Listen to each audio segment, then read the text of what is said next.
گزشتہ درس قرآن میں سورۃ البقرہ کی آیت نمبر 27 کے متعلق ہم نے جانا۔ آج کے درس قرآن میں سورۃ البقرہ کی آیت نمبر 28 کے متعلق ہم جانتے ہیں۔ اللہ رب العزت قرآن مجید فرقان حمید میں ارشاد فرماتا ہے، تم کس طرح اللہ کی ذات کا انکار کرتے ہو، حالانکہ تم مردہ تھے، اس نے تمہیں زندہ کیا، ثم یمیتکم، پھر تم پر موت طاری کرے گا، ثم یحییکم، پھر تمہیں زندہ کرے گا، اور پھر اسی کی طرف تم لوٹائے جاؤ گے۔ اللہ رب العزت نے اس آیت میں کفار کو مخاطب کر کے یہ فرمایا، تم کس طرح اللہ کی ذات کے ساتھ کفر کرتے ہو، کس طرح اللہ کی ذات کا انکار کرتے ہو، حالانکہ تمہیں سوچنا چاہیے کہ پہلے تم ایک نطفے کی شکل میں بظاہر مردہ تھے، تمہارے جسم میں اللہ نے روح پھونک کر تمہیں زندہ کیا، پھر جب تمہاری مدت حیات پوری ہو جائے گی تو اللہ تم پر موت کو طاری فرمائے گا،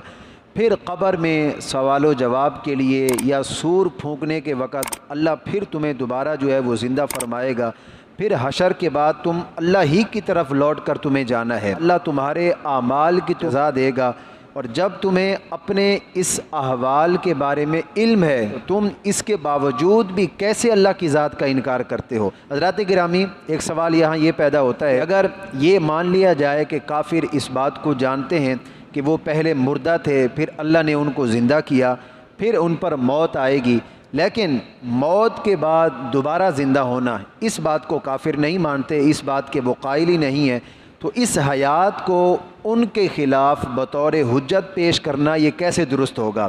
اس کا بالکل عام سا جواب ہے، سادہ سا جواب ہے، چونکہ حیات بعد الموت یعنی مرنے کے بعد دوبارہ زندہ ہونا، اس پر دلائل بالکل ظاہر ہیں اور بہت سارے اس پر دلائل ہیں، اس لیے ان دلائل کے ظہور کو کفار کے علم کے قائم مقام کیا گیا۔ اس کے علاوہ اس آیت میں بھی حیات بعد الموت یعنی مرنے کے بعد دوبارہ زندہ ہونے پر دلیل ہے، کیونکہ اللہ فرماتا ہے اللہ نے تمہیں زندہ کیا، پھر اللہ تم پر موت کو طاری کرے گا، پھر اللہ تمہیں دوبارہ زندہ کرے گا، تو اس آیت میں بھی مرنے کے بعد جو ہے وہ دوبارہ زندہ ہونے پر دلیل دی گئی۔ رب العزت نے پہلی بار ان کو مردہ حالت میں زندگی کی طرف منتقل کیا، یعنی انسان کو اللہ نے عدم سے وجود بخشا، انسان نہیں تھا، اللہ نے اس کو ایک جسم عطا کیا، پھر دوبارہ ان پر موت طاری کر کے انہیں زندہ کرنا یہ اللہ کے لیے کوئی مشکل کام نہیں ہے۔ دیکھیں، موت یہ بھی اللہ کی طرف سے ایک نعمت ہے۔ کیسے؟ یاد رکھیں، موت انسان کو دوسری حیات کی طرف پہنچاتی ہے، اور وہ حیات ایسی حیات ہے جو حقیقی حیات ہے، جس میں انسان نے ہمیشہ رہنا ہے، اب اس حیات میں انسان کو موت نہیں آئے گی۔ یہ بھی ہو سکتا ہے کہ اس آیت میں اللہ رب العزت نے مومنوں سے خطاب فرمایا ہو، اللہ نے فرمایا کہ پہلے تم مردہ تھے یعنی جاہل تھے، پھر اللہ نے تمہیں زندہ کیا یعنی اللہ نے تمہیں علم عطا کیا، اللہ نے تمہیں ایمان کی دولت سے سرفراز فرمایا، پھر تم پر معروف موت کو اللہ جو ہے وہ طاری فرمائے گا، اور تمہیں حقیقی زندگی جو ہے وہ عطا کی جائے گی، اور تم نے اللہ ہی کی طرف لوٹ کر جانا ہے، پھر تمہیں اللہ رب العزت مومنوں سے اللہ نے فرمایا اللہ رب العزت پھر تمہیں ایسا اجر و ثواب دے گا جس کو کسی آنکھ نے دیکھا ہے نہ کسی کان نے سنا ہے، اور اس اجر و ثواب کا خیال کسی کے دل میں بھی نہیں آیا، اور وہ کیا ہے؟ وہ جنت ہے جو اللہ رب العزت نے مومنین کے لیے تیار کر رکھی ہے۔ اللہ کے حی ہونے کا معنی یہ ہے، اللہ رب العزت کے لیے موت یہ ممکن ہی نہیں ہے، یہ محال ہے، وہ عالم ہے، قادر ہے۔ حیات کے معنی کے مقابلے میں موت کا معنی ہوتا ہے زمین کا بے آب و گیا ہونا، بنجر ہونا، یہ زمین کی موت ہے۔ حس، انسانی حس جو ہے، حرکت ارادیہ کی قوت کا ختم ہو جانا، یہ جانداروں اور حیوانوں کی موت ہے۔ عمل کا ختم ہونا، عقل کا ختم ہونا، یہ انسانوں کی موت ہے۔ اللہ فرماتا ہے کہ اللہ وہی ہے جس نے تمہارے نفع کے لیے زمین میں سب چیزوں کو پیدا فرمایا، پھر اللہ رب العزت آسمان کی طرف متوجہ ہوا تو اس رب نے 7 ہموار آسمان بنائے۔ زمین اور آسمان کی تخلیق کی ترتیب کیا ہے؟ پہلے اللہ نے زمین کو تخلیق فرمایا یا پہلے اللہ نے آسمان کو تخلیق فرمایا؟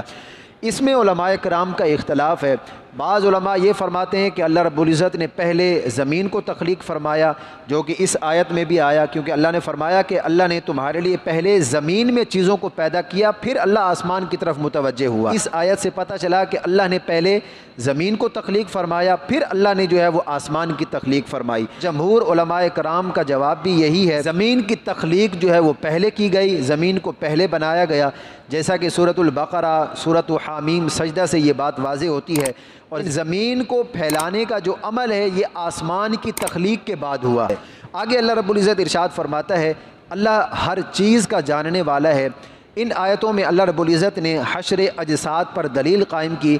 مشرکوں کا یہ عقیدہ ہے کہ مرنے کے بعد انسان کا جسم یہ بوسیدہ ہو جاتا ہے اور مٹی میں مل جاتا ہے، پھر مختلف زلزلے، آندھیوں اور طوفان کے آنے کی وجہ سے یہ مختلف ذرات میں بکھر جاتا ہے اور دوسرے مختلف ذرات کے ساتھ یہ مل جاتا ہے، یہ کہیں سے کہیں پہنچ جاتا ہے۔ مشرکین یہ کہتے ہیں کہ مثلا ایک انسان کے تمام ذرات کو مختلف جگہوں سے جمع کرنا، مختلف مقامات سے جمع کرنا اور دوسرے ذرات سے پھر انسان کے ذرات کو علیحدہ کرنا، ممتاز کرنا، یہ مشرکوں کے خیال میں بہت ہی مشکل کام ہے، ناممکن کام ہے، یہ مشرکوں کا خیال ہے۔ تو اللہ رب العزت نے اس آیت میں یہ بتلا دیا، اللہ نے فرمایا کہ یہ کام اس کے لیے مشکل ہے جس کو اس بات کا علم نہ ہو